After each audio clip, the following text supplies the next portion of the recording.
Right, The Order, 1886. Is it any good and is it worth getting? Well, let's find out. Of course, The Order, if you know anything about it, is a PS4 exclusive, which they've been going on about since before the console even launched, trying to get one over on the Xbox, and it's only just launched, so it took a while to come out. And it's getting kind of lukewarm responses in the reviews on all the main sites and everything. Some of it is fair criticism, and some of it I think is unfair, and I'm not sure if that's due to it being a console exclusive or the fact it waited so long for it and people were expecting a bit too much. I'm not sure. Anyway, basically the game is a third-person shooter at its heart. It's heavily story-driven, this game.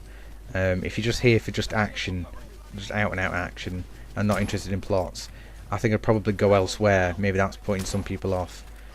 The best comparison I can probably make is something like Metal Gear Solid, where of course you get action in every so often, but it's interspersed by long periods of cutscenes and talkiness.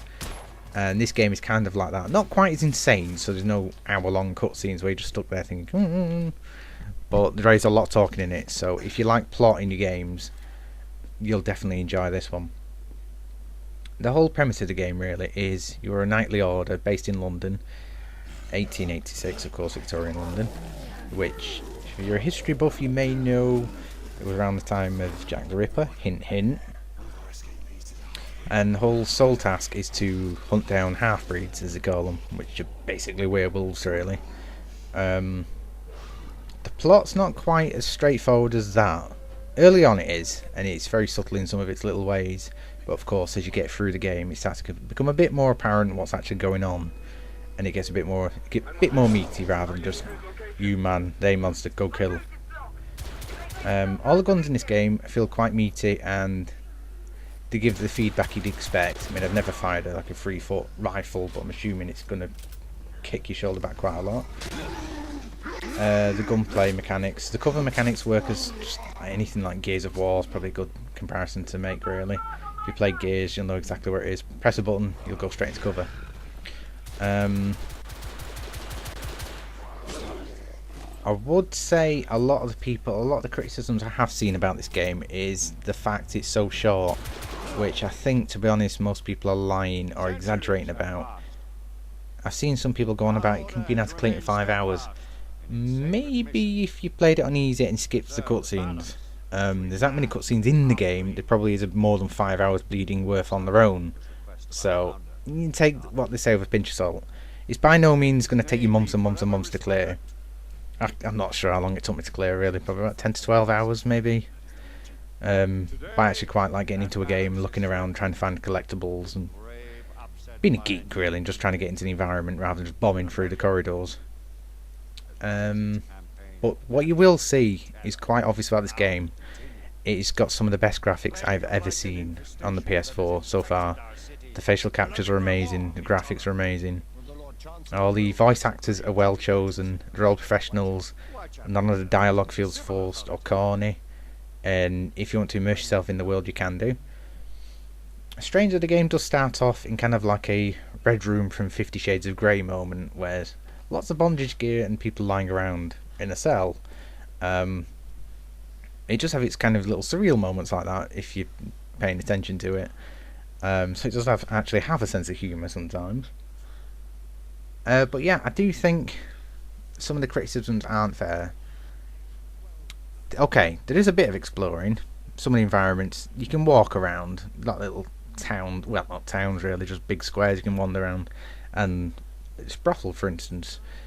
I'm not going to say much else, but don't expect too much exploration. It's pretty much a little bit of exploring, shoot, shoot, shoot. A bit more exploring, shoot, shoot, shoot, with lots of cutscenes interspersed in between that lot. Warning for any viewers of a delicate nature, there may be a digital penis flashing up in a minute. If you're very careful and look out for it. For any trophy whores out there, the game is actually quite easy to get trophies for.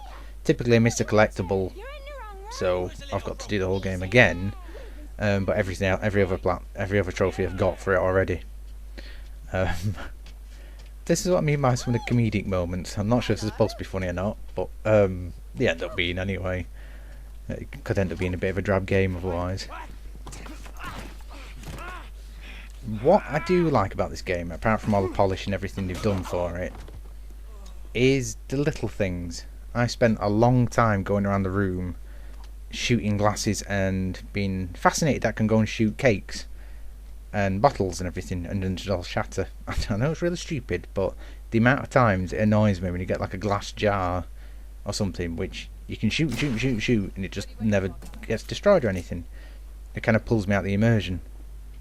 I mean, okay, the environments aren't destructible. You might have the odd box you can hide behind, but that's which will get shot to shit, but that's pretty much it. Another thing I will say about this game though, it's very atmospheric. I wasn't obviously alive in Victorian London, I don't think I'm a vampire, but that's kind of how I'd imagine it felt, and especially when you go down into the underground tunnels and everything, they've got the lighting effects and all that lot. It feels really genuine and quite spooky in certain parts. Now, as I was saying about the guns a little earlier, some of the guns are really, really good in this game. Okay, there's a standard shotgun, pistol, blah blah blah, but they've got this gun called a thermite gun, which I didn't quite understand when I first got it. Basically, you fire out loads of blank rounds, which do nothing, press the alternate fire mode, and then boom, it fires out a flare and everything explodes. And it's just awesome gun to mess with. And they've got another gun which basically fires out electric. Because Nikola Tesla's in this game. It's got like slightly alternate steampunk reality. It's not too altered. They don't go off on one with like flying cars and everything. Although it does have blimps, or I've forgotten what the word is for them. Zeppelin, that was it. It does have zeppelins hovering around in the sky, which is obviously, to my knowledge, London never really had.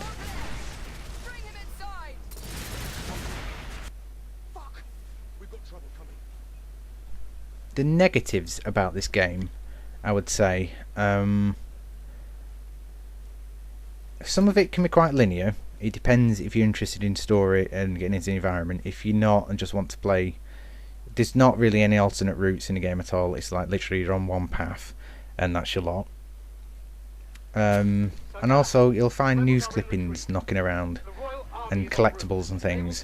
What really annoys me though is it picks up the newspaper in the game with actual text and a story on it. It's just I can't see the bleeding thing. I filmed it just so you could see what it's like.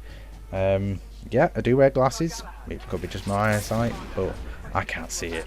I'm not going to go and climb up to the TV to read what's on the newspaper, so it probably was giving me plot points, but I never saw any of it. That annoyed me a little bit.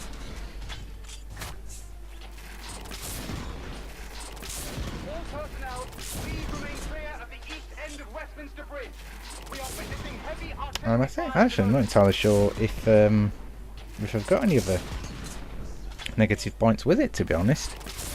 No, I don't think I have. All I would say, if you're interested in plot and everything and enjoy third-person shooters, I'd definitely give this game a look, because it's good fun.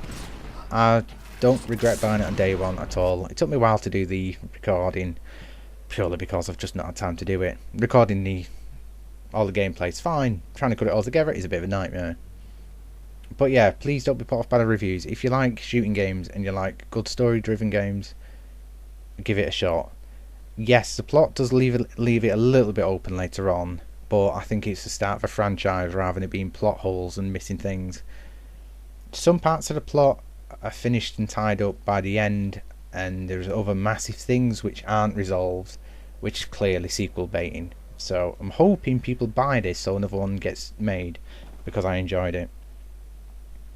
So yeah, I hope you've enjoyed the review, guys, and please give it a shot if you're interested even. Thank you very much for listening. Goodbye.